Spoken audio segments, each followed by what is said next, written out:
నెల్లూరు జిల్లా కొవ్వూరు నియోజకవర్గం విడవలూరు మండలం వరిని పంచాయతీలోని శ్రీ మహాలక్ష్మి అమ్మవారి దేవస్థానంలో విజయదశమి దేవి శవర నవరాత్రులు కొనసాగుతున్నాయి. దసరా నవరాత్రుల్లో భాగంగా అమ్మవారికి కలశ స్థాపన, కుంకుమ పూజ, పల్లకి సేవ వంటి పూజా కార్యక్రమాలు నిర్వహించారు. విజయదశమి సందర్భంగా అమ్మవారి పూజా కార్యక్రమాలు 11 రోజుల పాటు జరుగుతాయని సర్పంచ్ రావిళ్ల మల్లికార్జున్ తెలిపారు. గ్రామస్తులు ఈ కార్యక్రమాల్లో పాల్గొని అమ్మవారి కృపకు పాత్రులు కావాలని కోరారు.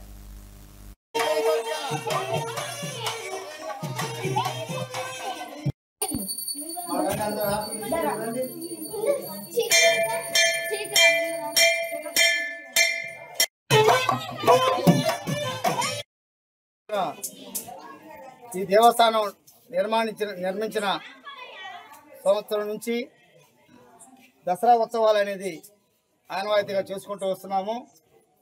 ఈ నవరాత్రుల్లో 9 రోజులు అత్యంత వైభవంగా ఉదయం పూజా కార్యక్రమాలు మరియు అభిషేక కార్యక్రమాలు మరియు సాయంత్రం పల్లకి సేవ కార్యక్రమాలు, కుంకుమ పూజ కార్యక్రమాలు ప్రతి సంవత్సరం ఆనవాయితీగా చేసుకుంటూ ఉన్నాము. ఈ నవరాత్రులు 9 రోజుల్లో ఇక్కడ ఉండే ఎన్ని గ్రామస్తులు, ఎన్ని కులాలు అయితే ఉన్నారో వాళ్ళకు కూడా ఒక్కొక్క ఉభయం కేటాయించి అందరికీ 9 రోజులు సమానంగా సరిపోయేటట్టుగా ఈ కార్యక్రమాలు నిర్వహిస్తున్నాము.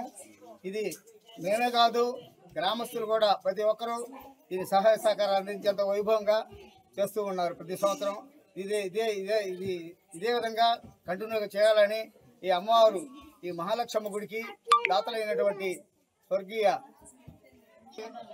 కోటయ్య మరియు యశోదమ్మ గారు వాళ్ళ కుమారుడు నట్టం గోపాల్ రిటైర్డ్ ఏఈ గారు ఆయన సొంత డబ్బులు వేసుకొని ఈ దేవస్థానం నిర్మించాడు. కొంత డబ్బులు గ్రామస్తులు కూడా ఇచ్చారు.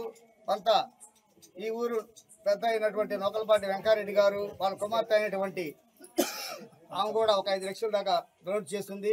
గ్రామస్తుల సహాయ సహకారాలతో ఈ ఆలయం నిర్మించిన రోజు నుంచి అత్యంత వైభవంగా ఈ దసరా ఉత్సవాలు అనేది జరుపుకుంటూ ఉంటాము. మొట్టమొదటిగా ఈరోజు కలశ స్థాపన కార్యక్రమం ఈ దేవస్థానం నిర్మించినటువంటి గోపాల్